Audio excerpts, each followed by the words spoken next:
Hello and welcome YouTubers and Doctor Who fanatics to part 1 of the in-depth collection for the Big Finish audio, starting with the monthly range 1 to 25. Yes, if you remember on the channel I did this with my DVDs and it was one of my most successful Doctor Who series. Overall, the series alone earned thousands and thousands of views. Clearly everyone enjoyed it, of course everyone loves good old collection videos. Why not do it on the Big Finish audios? As well, I am considering this with the Doctor Who books and that will happen sometime down the line. So with no further ado, let's begin my Doctor Who in-depth collection on the Big Finishers, starting with the monthly range 1 to 25. So to the beginning of Big Finishers Doctor Who journey, we have the Sirens of Time by Nicholas Briggs. Now of course I already reviewed this Doctor Who story, so I will be reiterating what I've been saying. But yeah, for a first Doctor Who story, it is a good one. It was just too ambitious, over ambitious this story was. Had some nice different subplots to make it feel a little bit different, but the overall plot of it, the overall story was a bit formulaic. The Big Finish needed to go down this direction of starting something big. But the problem was with this, it was just too ambitious for the time and it just didn't work. But of course it makes sense why they did this, because they wanted to sell themselves at the start. Professor McCoy, quite surprisingly, I would say is the weak link in this story. He felt a bit nervous in the audio. Peter Davison was pretty good, but Colin Baker was definitely the winner of this story. Part 2 is probably my favourite with the 5th Doctor, as it definitely had some quite good moments. Overall, not one of the best Big Finishers. Everyone will pretty much agree to that. It's a good one nonetheless, so a 6 out of 10.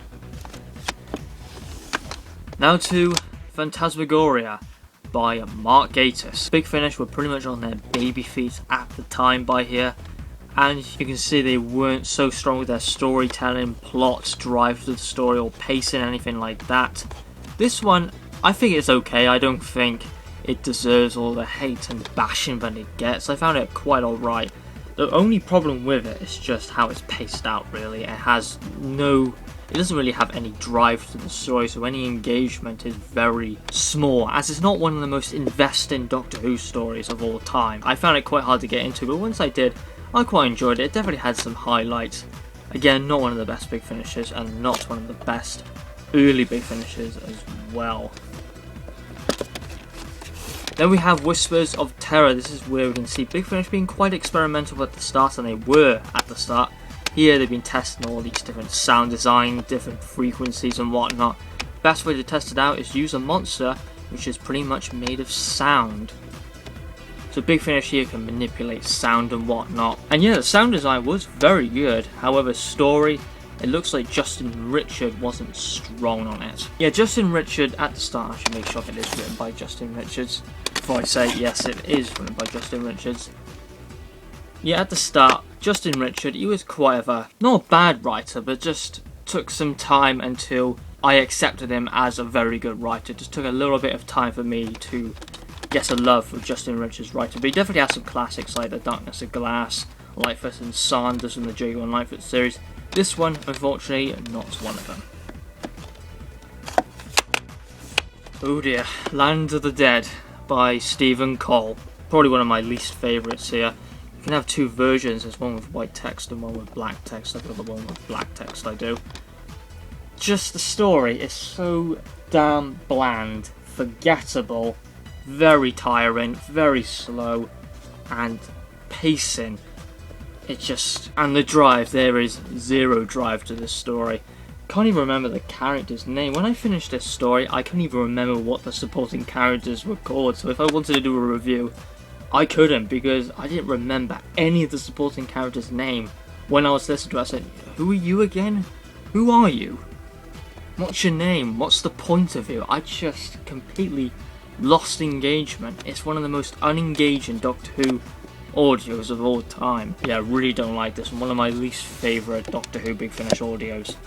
And here, I would say we have the first classic Big Finish audio, and that is The Fearmonger by Jonathan Blum. This is a brilliant 7th Doctor story. I've only listened to it twice, and that was a very long time ago, 2 years ago in fact. last time I listened to this was on holiday. If you're a Third Doctor John Pertwee fan, then this story would be the stuff of dreams. Got a really good political story and a nice mystery to it. I can really see the Third Doctor and Joe Grant's working in this story. I know the class as a Third Doctor story.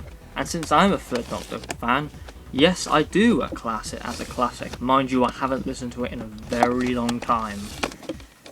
Next we have, of course, an absolute classic. We have the Marian Conspiracy by Jacqueline Rayner. This is the massacre, I would say, for the Sixth Doctor, but it's a very strong character piece story. Of course, with the Sixth Doctor and the introduction to Evelyn, I would just get it for that reason, really. Just the introduction of Evelyn, of why this audio is just so worth it. You can get it off Amazon or eBay, it won't be a problem at all. I know it's out of print. All of them are now, but it won't be a problem. Historical stories aren't particularly my favourite. If it's from the William Hartnell era, I appreciate them a lot. But I'm talking about Big Finish historical stories. They're not really my cup of tea, usually, but this one, yeah, I would say it's definitely one of the best and one I do like to listen to. Then we have Mike Tucker's first Big Finish audio and the first appearance of the Daleks and the introduction and the first story from the Dalek Empire, which starts off with the monthly range and then has its own series, the Genocide Machine. Underrated. I think this one gets rather forgotten, pushed away. I thought it was a very good story. A lot of people nitpick about the Dalek voices in this one. I actually personally quite liked them. Got some weird elements, had quite an odd error in this story. It's a flashback it's doing a flashback to the chase where, of course, the Doctor was pretended to be a robot and of course the Daleks knew he wasn't, but in this, sort of a spoiler, but I'll say it anyway, Ace was a robot in this story. The Daleks copied her as a robot and the Daleks were fooled with Ace pretending to be a robot, so there's a bit of a error mistake right by there which Big Finish overlooked. Yeah, besides that, yeah, it's a very good story. Yeah, I know Mike Tucker's quite hit and miss. A lot of people find him quite unoriginal. I sort of disagree with that, if I'm honest. Red Dawn. I've only listened to this one once and I don't want to listen to it again. This is the definition of Red Dawn. It's just so damn boring. Yeah, part 1 was quite alright. It has like a very Tomb of the Cyberman sort of start, it does. Really like resurrecting the Ice Warriors and that, but after that, very unengaging. And I did say in my Robot Sherwood review, it was ages ago and it's long gone removed as I hated the Series 8 reviews I did mention that this Robots of Sherwood actually referenced Red Dawn. Not sure why everyone else said that after my review, because it was definitely coincidental. It did sound like a reference, but no, it's not. It's a complete coincidence, as it could have been referring to something completely different. But anyway, we have the next story, the Specter of Lanyon Moor, who I can't remember who it's by. Nicholas Pegg, I think? Yeah, it's by Nicholas Pegg. Yeah, this is definitely worth to hear the interactions of Nicholas Courtney, the Brigadier, with the Sixth Doctor. The story, I think it's quite good. A lot of people tend to overlook this one. I found it quite good. It's quite slow, I will admit that. It does take its time to get rolling, but it has a very sleepy English atmosphere to it. The best thing I could describe it to is maybe Eater of Wasps, that EDA book. It's got the same atmosphere, really. Quite of an odd story, but yeah, quite a good one. The ending, it's alright. Well, a lot of people bicker about the ending, which I sort of agree with, but I didn't mind it. Winter for the Adept by Andrew Cartmel. Dear me. It's quite unfortunate, really, because I was quite looking forward to this one. It looked like a ghost poltergeist story. One of the most disappointing Big Finish audios, I would say. Part 1, it starts a bit like a novel. A little bit. Very slow start. Part 2 got really good with like poltergeist activity. It was really good. Then we went to part 3. It went just down, down, down, and it just crumbled, the story. Not bad, but extremely disappointing. Very upsetting that this one didn't deliver, because it was so promising. But I think it could have worked as a book, maybe, because I think it had quite some good features that would work in a book. It doesn't work as an audio. The Apocalypse Element, which is by Stephen Cole, the same writer who did this. So was this story good? Was it bad? It was bloody fantastic. Pretty unbelievable because Stephen Cole, to me, he always goes down as a very dull writer. His books don't really seem to be above par. His audio seemed to stink quite a bit, but this is just a massive win. Really good 60s plot, I would say, when the Daleks invade Gallifrey. It's the best thing you can think of with the Sixth Doctor in the Time War. Romana is brilliant, played by Lala Ward. The Sixth Doctor's performance is brilliant, and so is Evelyn Smythe. And the cover, it just shows what the story's going to be like, action-packed. It really does not have an off switch, and the cover really makes sense to a part of the story. The Daleks will control the universe, or they will watch it burn. So the Doctor's really put into a massive dilemma, and we can see how far the Daleks will go to achieve victory. This is the Daleks at their best. Dalek Empire Part 2, and it's definitely the strongest so far. Definitely better than the Mutant Phase and Genocide Machine. Time of the Daleks, not going to say that just yet, but yeah, this one, absolute classic. Highly recommended. A Big Finish story that people need to check out. Classic. The Fires of Vulcan by Steve Lyons. Now, I think this one would have been like a good story, nothing special. But when I listened to it, yes, it was very good, very strong with character development, and I think it actually foreshadows Nightshade's events a little bit. This might be just me overthinking it a little bit, but the Doctor like doubts himself. It feels like he's given up with being the Doctor and fighting evil, anything like that. Like the Doctor knows the events which are going to take place, and he feels like giving up, lost all hope, doesn't want to face danger anymore. So to me, that feels like it's foreshadowing the events of Nightshade, which I really like to see, this dark, more melancholic 7th Doctor. Again, that just might be me just overthinking it, but I personally like that. The story starts off quite slow, but part 4 is just brilliant. Fantastic sound design, driven by character performances, I would say, but a good story nonetheless. It is by the brilliant Steve Lyons, as you can see by there. And Steve Lyons is a very good writer. Shame he hasn't done a lot for Big Finish, because he's very good. Shadow of the Scourge, Virgin Territory here, so if you loved Virgin New Adventures, then of course this one will perhaps be your cup of tea. I know it's very, well, actually hated really. I wouldn't say mixed, but I think it's quite hated, and not a lot of people actually like this one. Do I like it? Yeah, I find it personally underrated. I quite enjoyed it. Part 1 was quite sloggy. It didn't really set up anything that well. Went rather slow, quite bog standard really, but Part 2, I sort of fell in love with it. It was pretty good. Love Beneath Summerfield's performance, but Lisa Bowerman, the 7th Doctor was great. The monsters, the Scourge had brilliant voices. And when Part 1 concluded and went to Part 2, didn't have an off switch. Marvellous story by Paul Cornell, who's done a lot of famous Doctor Who books, such as Human Nature, Love and War, and as well other big finishes like Seasons of Fear. Very well known writer.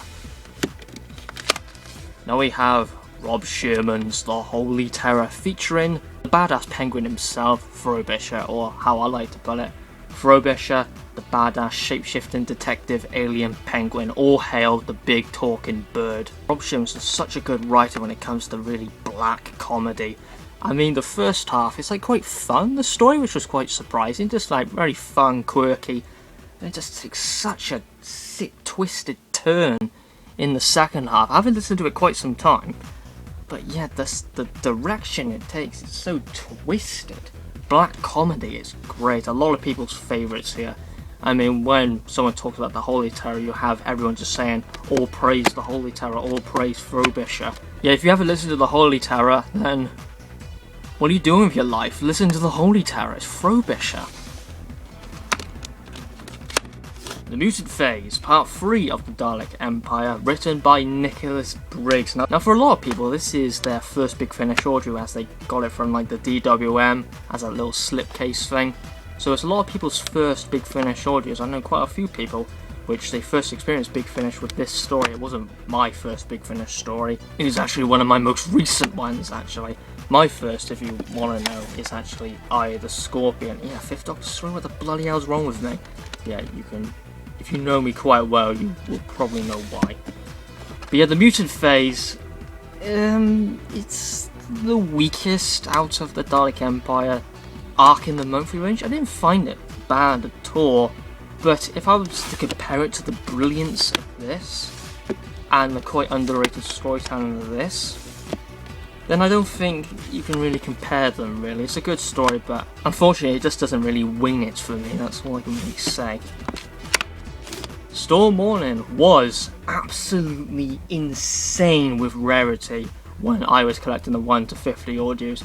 If you remember, quite a long time ago, I showcased Storm Warning going over 200 quid. That is rarer than most Doctor Who books, that is. But for now, for good reason, it's gone down. Whoever paid £200 for it, I'm gonna slap you silly, literally. I got it for 5 quid. Bargain. And that was when it went for 200 quid.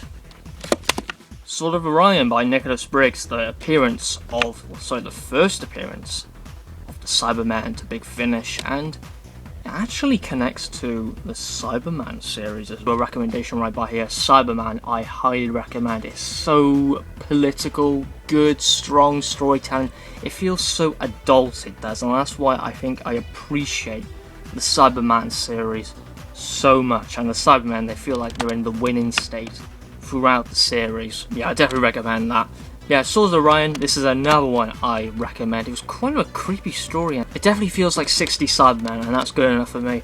The end was a little bit of an anticlimax for me, if I'm honest. I didn't really fell for the end, and I found it a little bit more unsatisfactory, really. Stones of Venice by Paul Mars. Now this one for many is quite a fan favourite. This one's really character driven a lot, but I'm going to be honest here, I found this one a little bit difficult to get into. I wasn't really invested within the character drama.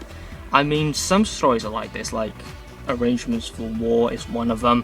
Sometimes people have the problem with Master as well. It's driven a lot by characters, and so the drive may be not very fast and you have to be in the mood for it to appreciate it. So I'm not going to strike at it right now. I'll give it one more chance to appreciate it, because Scherzo is another one driven by very strong character development, but still that has a strong premise to it at the same time, so I can't really compare it. So I'm giving you one more chance. Minuet in Hell. Well, to me, I just find it's far too long. I'm just going to say it is far too long. Disc 1 is an hour and 13, and Disc 2 is an hour and 13. It's actually one of the longest monthly range stories out of 1 to 50. It just goes on and on and on and on. And of course, the 8th Doctor, for the billionth time, has amnesia. The 8th Doctor's brain is probably fried at this point. Don't count the EDAs as canon, he'll probably be dead by now. I mean, some of its elements are just so forced and contrived, I would say. And it's a little bit silly, if I would say. Just daft, and it's so contrived as it forces these elements down your bloody throat. It's not one of my least favourites, but I think it just forces stuff down your throat when you say, no, I don't want it.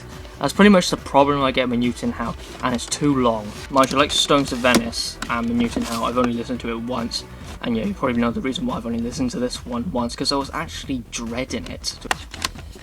Loup-Garou, I know some people call it Loup-Garou, which it does look like, but yeah, it's called Loup-Garou, apparently to the trailer. You know, it's like Scourge and all that, it's actually called Scherzo, the title. Loup-Garou, I think, is one of these hidden gems, really, because I thought it was actually a pretty strong story, and part 3, that cliffhanger was very strong for the 5th Doctor's character, I would say. A brilliant moment. I think this one's quite underappreciated, really. I don't really see a lot of discussion on it. Top marks to Mark Platt. Dust Breeding by Mike Tucker, once again, who did the Genocide Machine. The first half was brilliant, fantastic. I was saying to myself, wow, this is going to turn out to be one of my favourite Doctor Who stories from 1 to 50 at the monthly range. I'm seeing the Krills back in action, the Master being very devious, secretive of his actions. The second half is just all over the place. It just takes different elements and changes the whole feel of the story.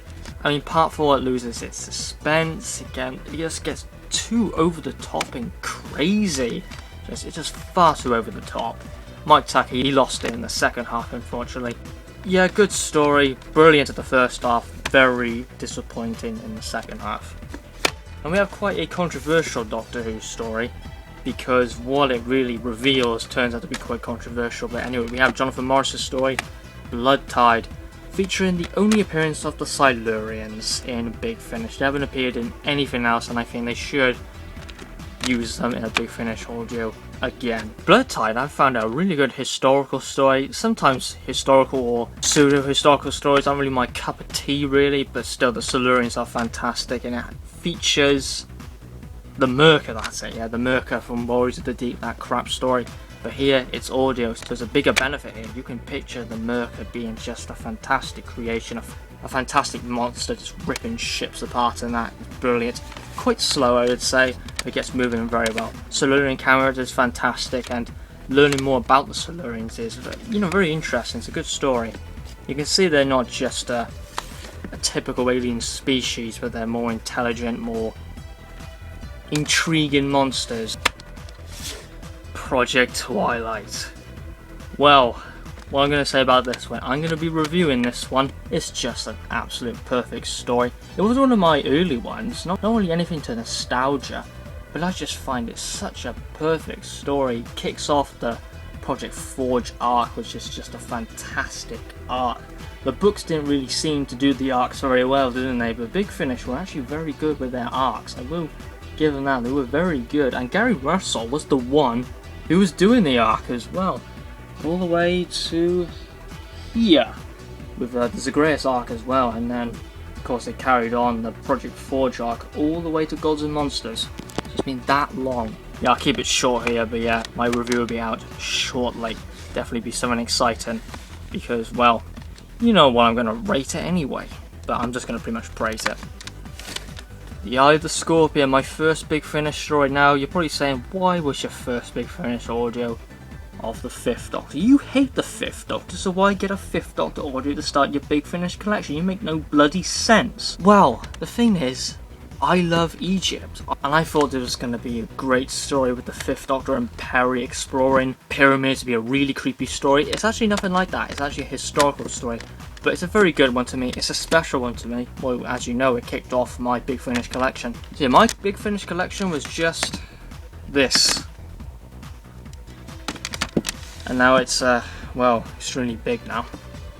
And to the final one for today for this part, it's Colditz by Steve Lyons. It seems like they do a lot of World War II stories with the 7th Doctor.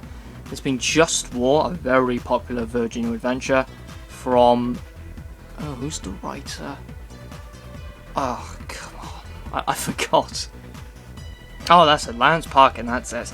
And Time Worm Exodus, written by Terrence Dix for the Time Worm arc. And now we have Colditz, which is another, like, what if or alternative timeline. So they do a lot of them for the 7th Doctor. They use that sort of story premise a bit too much, I would say. But yeah, still, to Colditz, it features the introduction to Klein, and I do really want to check out the Klein stories, the unit box set, 2 trilogies as well, and this one actually made me want to check out the other Klein stories, really. Do I prefer this one to Just War or Time Worm Exodus? Well, I can't say that yet because I haven't read those books. But yeah, this one, it's by Steve Lyons. It's a very good story. It's an alternative timeline in World War II. I do prefer this one to the Fires of Vulcan because World War II, you know, it's a great period of history. A good story by Steve Lyons. And he does he actually writes a very good alternative story and writes very well for Klein as well. Steve Lyons returns to write for the Salatians, the 3rd story of the 1st trilogy featuring Klein. And that's it for the Big Finish monthly range 1 to 25. I'm not going to put the ratings in yet because it will spoil an upcoming video being the top 10 monthly ranges from 1 to 50. So yeah, thanks for watching this video. My next one will be really a big informative video talking about the early years of Big Finish, me praising it and saying that they're quite underappreciated and other fans should check it out. So it's basically like an introduction, you would say, and my thoughts on the early years of Big Finish. And as well, for a little teaser, the Times Champion review is gonna come out sooner rather than later. At the time of recording this, I am halfway through it, and when this video is out, I'll probably almost finished it. So thanks for watching, and I'll see you in the next Big Finish month video. So thanks for watching.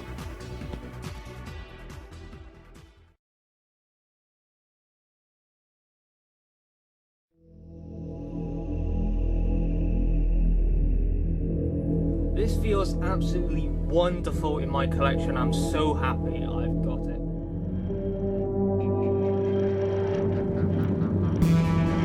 Times Champion. Holy crap, I cannot believe I've got this. It's unbelievable.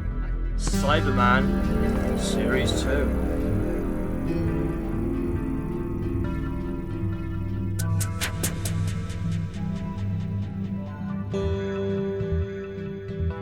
There's been many rare Doctor Who books I have showcased in the past. The reactions have been huge on some of these books, but now the one I'm going to showcase here will put all of them to shame.